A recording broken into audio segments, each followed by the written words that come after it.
우리 형편을 아시는 하느님, 우리가 밥과 옷과 집과 자동차만으로 살 수 없고 당신의 얼굴을 사모하는 갈증을 심어주신 것을 감사합니다. 우리에게 친구가 있으나 친구와 원수는 종이 한 장 차이로 변하는 이 세상이기에 당신의 아드님으로 영원한 친구 되게 하신 것을 감사합니다. 우리가 내 생각과 내 감정과 내 뜻마저 믿을 수 없는 것은 우리가 바다에 뜬 낙엽처럼 출렁이기 때문입니다. 거룩하신 하느님, 우리 존재 중심에 당신의 영을 접목시켜 주신 것을 감사합니다. 당신의 영이 우리 속에 활활 타는 불길 되어서 어두움과 어리석음, 차가움과 비정함, 게으름과 회의를 불사르시고 날로 연기 없는 불길로 태우게 복을 주시옵소서. 알몸으로 와서 알몸으로 당신 앞에 서야 하는 이 여정을 잊지 않게 하시고 이 여정을 가는 동안 수시로 이 성전에 저희를 불러들여서 당신의 무한과 영원에 눈뜨게 하신 것을 감사합니다. 이제 우리에게 붙은 세상의 먼지를 성전 문 밖, 문지방 바깥에 떨어놓고 들어오게 하시고 우리의 빈 항아리에 당신의 은총을 그득히 채워 주시옵소서. 십자가에서 자신을 남김없이 비우신 그리스도 이름 받들어 기도하옵나이다. 아멘.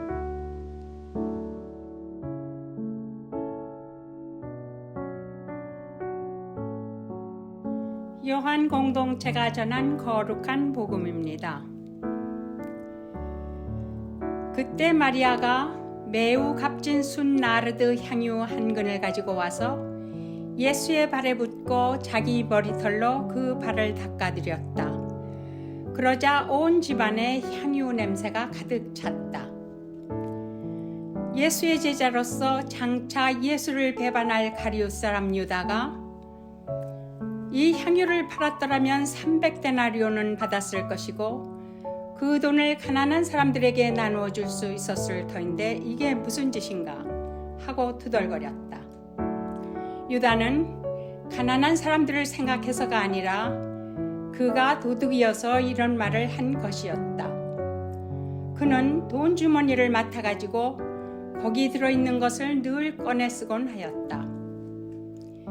예수께서는 이렇게 말씀하셨다. 이것은 내 장례 일을 위하여 하는 일이니 이 여자 일에 참견하지 마라.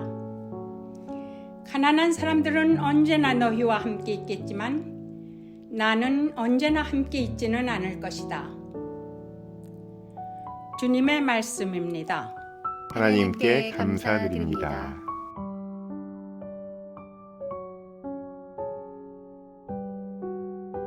할렐루야. 하나님 아버지와 우리 주 예수 그리스도로부터 오는 은혜와 평강이 이 자리에 계신 모든 분들과 함께 하시기를 바랍니다. 오늘은 식탁 이야기를 좀 나눠보겠습니다. 오늘 우리에게 주신 하나님의 말씀을 통해 식탁 앞에 예수님을 만나봅시다. 그리스도교는 식탁 공동체라고 할 수 있습니다. 브루클린에 있는 어떤 교회는 오븐 앞에서 모입니다. 네, 빵 만드는 그 오븐 맞습니다. 세인 리디아스 디너 처치라는 교회인데요. 준비 찬양 대신 빵 반죽을 하죠. 그리고 누군가는 숲과 샐러드를 준비합니다. 빵을 오븐에 넣고 예배를 시작하다가 빵이 다 되면 성찬을 나누면서 저녁 식사를 합니다. 식사 자체가 성찬이에요. 일종의 대안 공동체로 소개가 되는데요. 어쩌면 대안은 이렇게 본질을 잘 꿰뚫고 재해석할 때 창출될 수 있다는 생각이 듭니다. 성서 안에서 여러분도 생각나는 식탁이 있을 텐데요. 어떤 장면이 떠오르십니까? 먼저 뭐니 해도 최후의 만찬 장면이 떠오르실 겁니다. 레오나르도 다빈치의 작품으로 유명하죠. 공교롭게도 사역의 첫 시작도 식탁 자리였습니다. 가나의 혼인잔치 자리에서 베푸신 기적을 우리는 기억합니다. 사역의 시작과 끝이 식탁이었다는 점은 주 예수 그리스도를 머리로 하는 오늘날 공교회의 모습이 어때야 되는지에 대한 답이 될 수 있죠. 오래전 김지아라는 시인은 밥은 하늘이다 이렇게 노래했습니다. 하늘은 혼자 가질 수 없는 것처럼 밥은 서로 나눠 먹는 것이라는 메시지, 많은 사람들의 공감을 불러일으켰습니다. 이처럼 예수의 식탁은 열려 있었습니다. 어린아이의 빵과 물고기에 신세를 져야 했을 때도 있었죠. 권력과 재물을 가진 자가 빵을 나눠주는 것이 아니라 우리 안에 가진 것들로 충분하다는 새로운 가능성을 보여줬습니다. 설령 그것이 어린아이의 것일지라도 주님의 공동체 안에서는 이것으로 충분하다. 이러한 새로운 삶의 지평을 열어내신 거예요. 경건한 바리새인들에게도 식탁은 열려 있었습니다. 반대로 대척점에 있는 세리와 죄인들에게도 식탁은 열려 있었습니다. 이 두 그룹은요, 서로 한 자리에서 식사할 수는 없었죠. 그렇지만 중재자이신 예수께서는 연결점이 되어주셨습니다. 훗날 그리스도교는 서로 연결될 수 없을 것 같았던 이 두 세력이 한데 모여서 소유를 내놓고 함께 떡을 떼면서 그렇게 시작됐습니다. 이방인과 유대인이 한데 어우러졌습니다. 이처럼 경계를 허무는데 식탁만한 공간이 없습니다.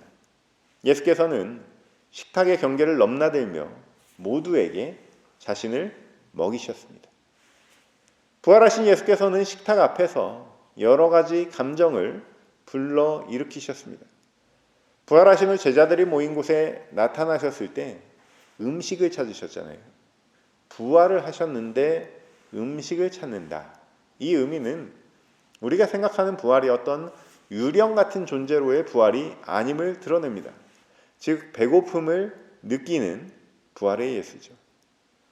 디베랴 바다에서는 숯불에 음식을 차려놓고 기다리기도 하셨습니다. 제자들은 모두 배신을 했잖아요. 그리고 낙심하면서 이렇게 중얼거렸을 거예요. 그러면 그렇지. 내가 뭐라고 예수의 제자를 한다고 그렇게 쫓아다녔을까 하면서 가장 손에 익숙했던 생업으로 돌아가 있을 때 예수께서 나타나신 거죠. 별 말씀은 안 하시죠. 성경에 나와 있는 말씀은 단순합니다. 조반을 먹어라. 이럴 때 부산 사투리가 가장 잘 어울릴 것 같아요. 밥 먹자. 수백 마디가 이 한마디에 들어있잖아요. 왜 그랬니? 어디 갔었니? 내가 너희들 배신할 거라고 했어 안 했어? 이런 말들은 다 필요 없습니다. 먹자. 이 한마디면 충분하죠. 따뜻하고 묵묵하고 자상한 어머니 같은 요리사 예수입니다. 한편 저에게 마음의 고향이 되는 식탁은 엠마오 식탁입니다. 엠마오 제자들과 길을 걷던 예수께서는 성경을 풀어주시죠. 훗날 제자들이 그분이 성경을 풀어주실 때 마음이 뜨거워지지 않았는가 이렇게 고백합니다. 계속 길 가시는 예수님의 팔을 붙들고 저녁 식사 자리를 마련합니다. 마음은 풀어졌는데 여전히 스승을 잃은 슬픔에서 벗어나지는 못했던 제자들이에요. 그런데 예수께서 떡을 떼시고 그 순간 제자들을 깨어나게 하십니다. 그리고 깨어난 순간 사라지세요. 깨어나면 내가 예수로 살아야 한다는 메시지. 언제까지나 아이처럼 그리고 언제까지나 제자처럼 살 수는 없는 겁니다. 우리가 신앙생활하는 가운데 가장 두려워하면서도 동경하는 순간이라고 할 수 있습니다. 두렵다는 것은 아이가 부모와 떨어지는 것을 두려워하는 것이요. 동경한다는 것은 너희가 내 안에 내가 너희 안에 있는 순간이 다가오기 때문입니다. 이제 오늘의 식탁으로 돌아봅시다. 등장인물이 여러 명 나옵니다. 나자로와 마르다 마리아 그리고 갸론 유다가 예수와 함께 등장합니다. 배경은 베다니에 있는 마르다 마리아의 집입니다. 나자로는 그들의 오빠죠. 며칠 전에 나자로가 무덤에서 살아나는 사건이 있었습니다. 예수께서 나자로야 나오너라 하고 부르셨을 때 나자로는 장례 때 휘가 맞던 천을 그대로 두르고 걸어 나와서 부활의 증거가 됐습니다. 이 사건으로 인해서 수많은 사람들이 예수의 길을 따르게 됐습니다.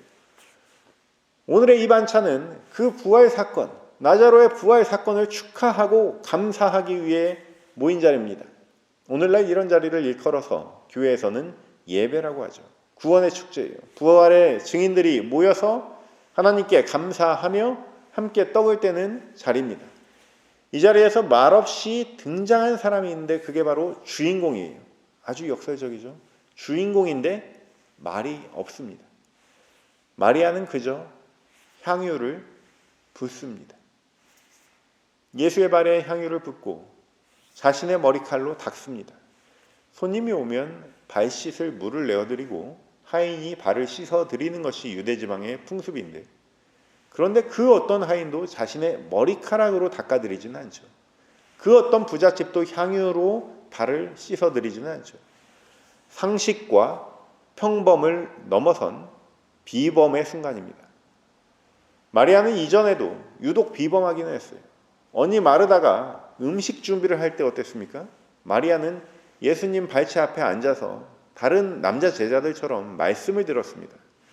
또 오빠 나자로가 죽었을 때 그 반응이 상이합니다. 마르다는 예수님이라면 살릴 수 있을 거예요 하고 예수님을 설득을 하려고 했어요. 마리아는 예수님이 오셨다는데 나와보지도 않습니다. 자존심이 있는 거죠.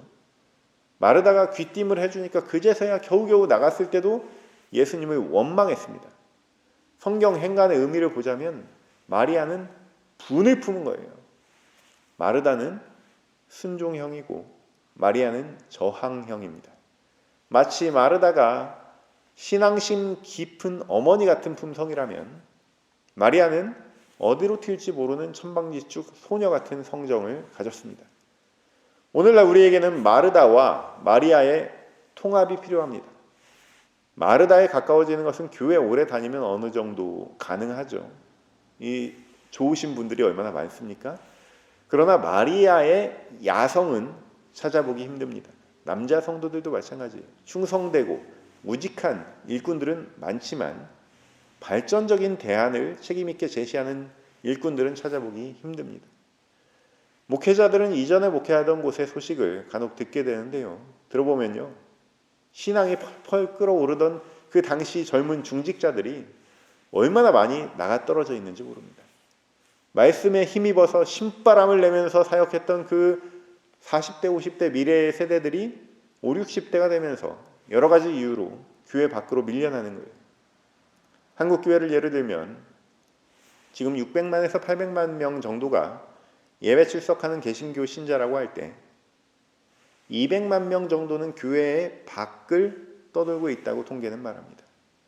교회 밖 성도를 교회를 안 나간다고 해서 가나안 성도라고 하는데요. 이분들이 200만 명 정도 된다는 거예요. 우리 주변에도 신앙은 있기는 있는데 교회에는 안 나가시는 분들이 종종 있지 않습니까? 젊은 세대로 갈수록 그렇고 코로나 이후에 좀 더 심각해지고 있습니다. 여러분, 교회는요, 모든 세대가 다 필요해요. 밖으로 밀려난 이 세대도 교회의 생명력을 불어넣는 한 축이죠. 참으로 아쉬운 인재들인데 인재 사용법을 잘하는 교회가 많지 않습니다.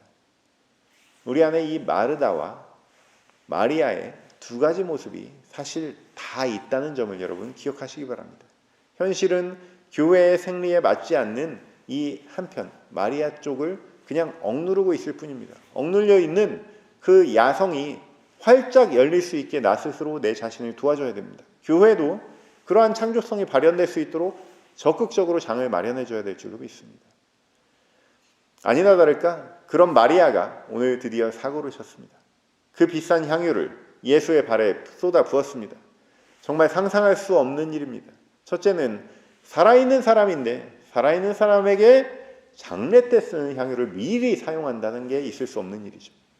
둘째는 오빠가 부활해서 기뻐가지고 모인 그 잔치자리인데 그 잔치자리에 동시에 장례 예식이 연상되는 그런 행위를 한다는 게 있을 수 없는 일입니다. 이러한 두 가지 있을 수 없는 일보다 요한의 공동체는 세 번째에 주목합니다. 셋째는 가난한 마을에서, 그것도 가난한 처자가 그 비싼 향유 옥합을 깨뜨려서 낭비를 한다는 것이 있을 수 없는 일이다. 유다가 이렇게 말합니다. 이 향유를 팔았더라면 300데나리온은 받았을 것이고 그 돈을 가난한 사람들에게 나누어 줄 수 있었을 터인데 이게 무슨 짓인가? 데나리온은 노동자나 군인이 하루에 받는 품삯이라고 하는데요. 300데나리온을 계산을 해보면 노동자의 1년 연봉 3만 불에서 5만 불 정도로 환산하는 사람들이 많습니다. 차 한 대 값이죠. 5천 명을 먹이실 때 필요한 예산이 200데나리온이었어요. 실제로 여자와 아이들까지 모였다고 치면은 1만 명 정도로 추산을 하는데 한 사람의 피자 2쪽씩 먹을 수 있는 금액입니다. 베다니는 예루살렘 성 안에서 살 수 없는 가난한 사람들, 나병 환자들의 마을로 알려져 있습니다. 그런데 이런 값진 향유라면 그 도시 안의 모든 사람들을 다 도와줄 수 있었을 거예요. 액면 그대로 보면 갸론 유다가 올바른 말을 한 거예요. 그런데 때와 장소가 틀렸습니다. 우리가 말을 할 때 때와 장소를 잘 가려서 하는 것도 능력입니다. 눈치가 있어야죠. 지금 끼어들어야 할 때인가 침묵해야 될 때인가를 안다면 세상이 이처럼 분쟁과 갈등으로 얼룩지지는 않았을 것입니다. 아까 주인공 마리아는 말이 없다고 소개를 했죠. 반면에 조연으로 나온 갸론 유다는 말이 참 많습니다. 옳은 말이라고 열심히 하고 있어요. 가만히 들어보면 예수님을 가르치려는 말투입니다. 그러면 왜 유다는 가만히 있지 못하고 냉큼 끼어들어서 역사에 남을 실언을 했을까 생각해보면 단순합니다. 우선 유다는 셈이 빠른 편이었습니다. 그러나 그런 능력은 껍데기에 불과해요. 소갈맹이에 뭐가 있었는가 하면 가난한 사람을 돕는 것이 신의 뜻이라는 사상이 있었습니다. 이러한 사상은 종교를 불문하고 가장 핵심적인 실천 교리죠. 그러나 특별히 유대교에서는 가난한 사람을 돕는 것이 가장 중요한 교리였습니다. 구약을 통독하다 보면 얼마나 고아와 과부를 돌보라는 이 명령이 자주 나옵니까?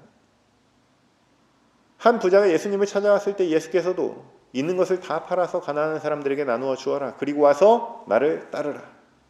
유대교 졸업하고 나한테 와라. 이 말씀이죠.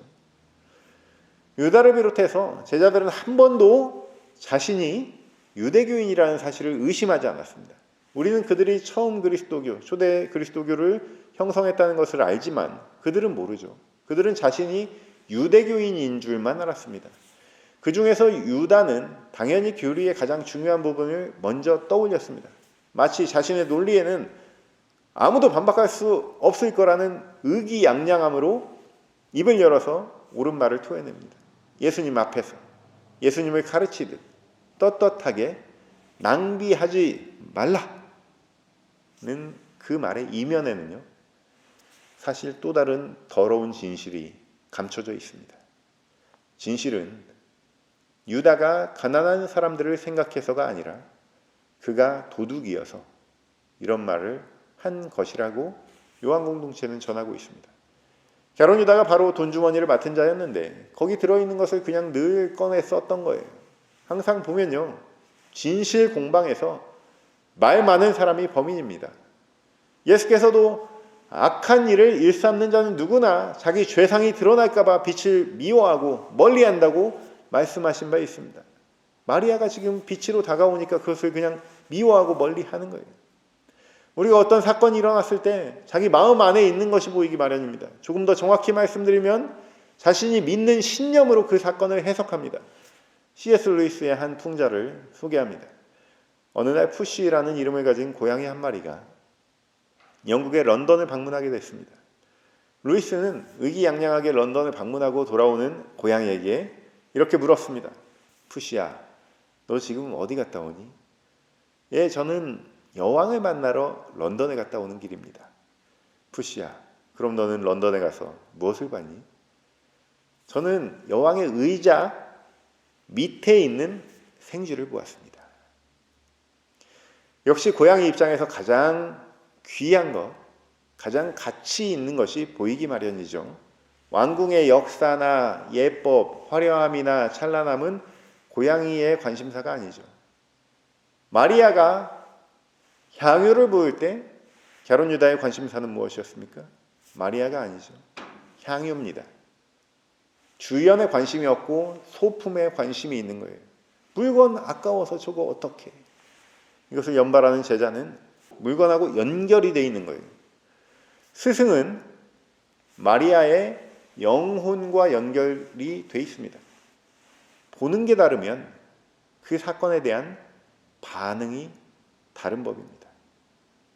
사랑하는 성도 여러분, 우리에게 유다의 물적 시선이 아니라 예수님의 영적 시선을 허락해 주시기를 위해서 기도하시기 바랍니다.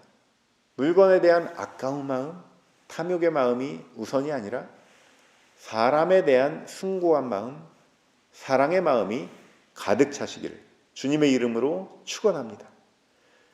뉴욕 맨해튼 15번가에 환대의 집이라는 공간이 있었습니다. 아침부터 밤늦게까지 열려있는 공간이 이름대로 누구나 환영합니다. 항상 커피가 준비되어 있고요. 난로에는 여러 가지 그냥 있는 재료로 끓인 수프가 준비되어 있습니다. 어느 날 어떤 멋쟁이 귀부인이 이 환대의 집을 운영하는 도로시데이라는 여인에게 선물을 줬습니다. 손에 끼고 있던 다이아 반지를 그냥 빼서 준 거예요. 도로시는 환대의 집에 밥 먹으러 온 어떤 노인에게 그 반지를 선물했습니다.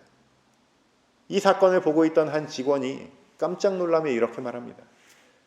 그 반지를 글쎄 금은방에 팔았으면 그 노인이 1년치 집세는 넉넉히 냈을 텐데.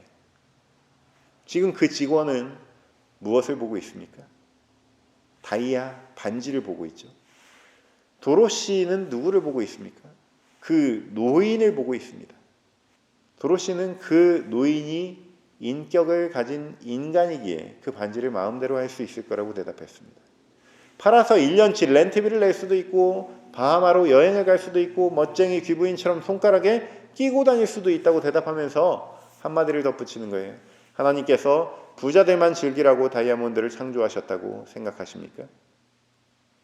여러분, 교회에는 세 가지 종류의 사람이 있습니다. 첫째는 바리새인이나 율법학자들처럼 두드려도 울림이 없는 종 같은 사람들이 있습니다. 종을 때리는데 울림이 안 나는 거예요.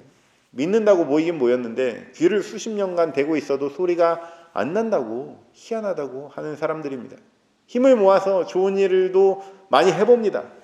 그렇다고 울림 없는 종에서 소리가 날 리가 없죠. 둘째는 개중 예수의 제자들처럼 원래 있던 곳을 탈출해서 소리가 나는 곳을 찾아온 사람들이 있습니다. 그 중에서 여전히 일부는 자기가 원하는 소리만 듣고 귀 없는 자로 살아가는 사람들입니다. 갸론 유다도 소리 나는 곳으로 찾아오는 데까지는 성공을 했어요. 그렇지만 몇 년을 함께 하고도 자기 결론, 자기 소리만 살아있는 사람입니다. 대개 유다처럼 맞는 말로 주변에서 인기를 얻기도 하고 뭔가 막 대의를 갖고 있는 것처럼 대단해 보이기도 합니다. 셋째는 경청하는 사람들이 있습니다. 소리 나는 곳을 찾아왔고 그 소리를 듣습니다. 더 깊은 소리, 더 울림 있는 소리가 나기를 기대하고 기다립니다. 이 사람들의 귀는 열려 있습니다. 예수께서 말씀하신 귀 있는 자입니다. 자신만의 뚜렷한 결론은 필요가 없어요. 마음을 청결하게 하고 스승이 내리는 진리를 받아들일 준비를 하고 있습니다. 예수께 일어난 일을 골똘하게 바라봅니다. 옳다, 그르다 이러한 껍데기는 그물하고 함께 내버리고 온 사람들입니다. 저 값진 향유를 뿌리고 있는데 왜 우리 스승은 말없이 받으시는 걸까? 이것이 신앙인의 본연의 자세예요. 신비 앞에서 있을 때 그 떨림을 귀하게 여기는 존재입니다. 어린아이같이 관찰하고 경청합니다. 믿음의 눈과 귀를 가진 사람들입니다. 역설적으로 별 볼 일 없어 보이는 사람들입니다. 그러나 물밑에서 마리아처럼 비범한 일을 꾸미고 세상을 깜짝 놀라게 하는 사람들입니다. 이제 말씀을 맺습니다. 예수께서는 유다를 비롯한 제자들에게 가난한 사람들은 언제나 너희와 함께 있겠지만 나는 언제나 함께 있지는 않을 것이라고 말씀하십니다. 우리 교회도 가난한 사람들에 대한 관심이 많습니다. 절기마다 기적이든 장갑이든 목도리든 음식이든 정말 물심양면 성실하게 구제하는 모습이 늘 은혜가 돼요. 그러나 고린도전서 13장 말씀처럼 사랑 없으면 아무것도 아닙니다. 우리가 한데 모여 예배하고 밥 먹고 구제하는 그 모든 출발점에는 우리를 향해 사랑으로 십자가의 몸을 던지신 예수 그리스도의 사랑이 있는 줄로 믿습니다. 예수께서는 그 어떤 제자들보다 깊이 자신의 사랑의 메시지를 깨달은 마리아의 사랑과 지금 연결되어 있습니다. 사랑을 받아본 사람이 사랑을 안다고 하죠. 마리아도 예수의 사랑을 받았고 예수도 마리아의 사랑을 받았습니다. 여러분 지금 누구와 연결되어 있습니까? 사랑 앞에서 이건 어떻고 저건 어떻고 사랑을 몰라보고 계시진 않습니까? 바라기는 예수께 우리의 옥합을 깨뜨려 드리기를 소망합니다. 예수의 깊은 사랑으로 연결되시기를 소망합니다. 더불어 마리아와 같이 야성을 회복하시기를 축원합니다. 상식을 뛰어넘은 비범함으로 온 세상에 그리스도의 향기가 가득 퍼져나가도록 기쁨으로 실천하는 저와 여러분 되시기를 주님의 이름으로 축원합니다. 모든 지각 위에 뛰어난 하나님의 평강이 그리스도 예수 안에서 너희 마음과 생각을 지키시리라. 아멘.